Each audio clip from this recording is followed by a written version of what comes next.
ஆண்டவரும் இரட்சகருமாகிய இயேசு கிறிஸ்துவின் ஒப்பற்ற நாமத்தில் இன்றைய தேவனுடைய வார்த்தை 1 கொரிந்தியர் 10வது அதிகாரம் 13வது வசனம். மனுஷருக்கு நேரிடுகிற சோதனையே அல்லாமல் வேற ஒன்றும் உங்களுக்கு நேரிடவில்லை. தேவன் உண்மை உள்ளவராய் இருக்கிறார். உங்கள் திராணிக்கு மேலாக நீங்கள் சோதிக்கப்படுகிறதற்கு அவர் இடம் கொடாமல் சோதனையை தாங்கத்தக்கதாக சோதனையோடு கூட அதற்கு தப்பித்துக் கொள்ளும்படியான போக்கையும் உண்டாக்குவார். நம் ஆண்டவர் நம்மை சோதனைகளில் இருந்து தப்புவிக்கிறார். தேவ மனிதர்களுடைய வாழ்க்கையில் பாடுகள் வந்த பொழுது, நெருக்கங்கள் வந்த பொழுது, உபத்திரவங்கள் வரும் பொழுது, வேதாகமத்திலே இருக்கக்கூடிய தேவ மனிதர்கள் தங்களை தப்புவித்துக் கொண்டது எப்படி என்றால், ஜெபத்தின் மூலமாக தங்களுடைய வாழ்க்கையை அவர்கள் தப்புவித்துக் கொண்டார்கள். எசேக்கியா ராஜாவும் மரணத்துக்கு ஏதுவான வியாதியிலே அவனை தேடி வரக்கூடிய தேவ வார்த்தை, நீர் மரித்து போவீர், வீட்டு காரியத்தை ஒழுங்குபடுத்தும் என்று சொல்லி தீர்க்கன் சொன்ன பொழுது அவன் சுவர் பக்கமாய் திரும்பி கர்த்தரை நோக்கி விண்ணப்பம் பண்ணுகிறான். அந்த விண்ணப்பத்தினுடைய விளைவு மரணத்திலிருந்து அவன் விடுவிக்கப்பட்டு 15 வருடங்கள் அவன் தன்னுடைய வாழ்க்கையிலே வாழ்கிறான். ஆண்டவருக்கு ஸ்தோத்திரம். அப்போஸ்தலரின் நடபடிகள் 12வது அதிகாரத்திலே பேதுரு சிறைச்சாலையிலே காக்கப்பட்டிருக்கிறான். பஸ்கா பண்டிகைக்கு பின்பு அவனை ஜனங்களுக்கு முன்பாக வெளியே கொண்டு வந்து கொலை செய்வதற்கு ஏரோது திட்டமிடுகிறான். பேதுருவினுடைய சபையார் தேவனை நோக்கி ஜெபித்ததனுடைய விளைவு, சிறைச்சாலையில் இருந்து தேவ தூதன் அவனை விடுதலையாக்கி வெளியே கொண்டு வருகிறான்.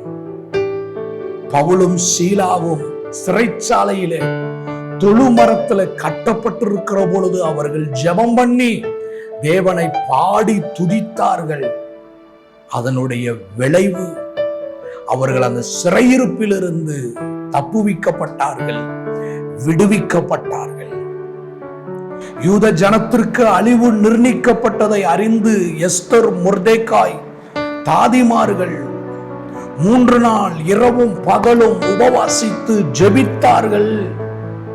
சட்டம் காரியம் மாறுதலாய் முடிந்தது. அழிக்கப்பட வேண்டிய, அழிவுக்கு நிர்ணயிக்கப்பட்டிருந்த யூதர்கள் அவர்கள் அன்றைக்கு விடுவிக்கப்பட்டார்கள்.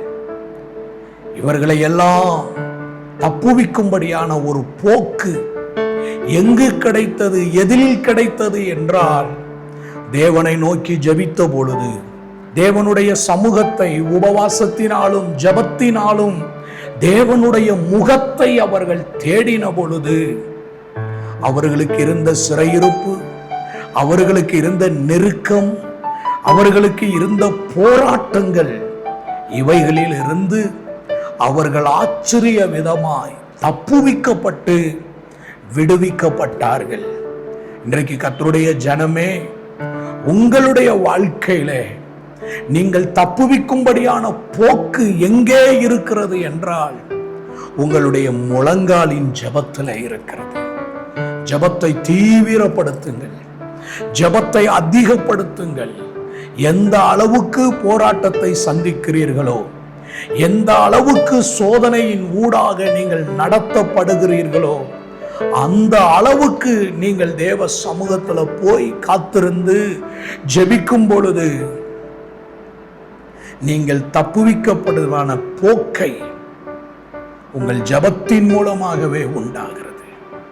ஆகவே ஜெபத்தை தீவிரப்படுத்துங்கள், ஜெபத்திலே நிலைத்திருங்கள், ஜெபத்திலே காத்திருங்கள். தப்புவிக்கும்படியான போக்கை தேவன் உங்களுக்கு உண்டாக்கி தருவாராக. ஆமென். அன்பின் நல்ல ஆண்டவரே, சோதனையை தாங்கத்தக்க பலனும் தப்புவிக்கும்படியான போக்கை எங்களுக்கு உண்டு பண்ணி தருகிறவரே, உம்முடைய திருக்கரத்திலே எங்களை ஒப்பு கொடுக்கிறோம். ஆண்டவர் பொறுப்பெடுப்பீராக.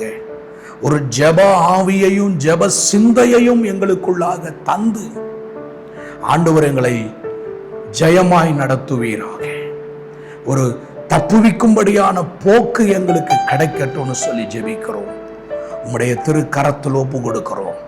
இயேசுவின் நாமத்தில் பிதாவே, ஆமென். கர்த்தர் நம்மை ஆசீர்வதிப்பாராக.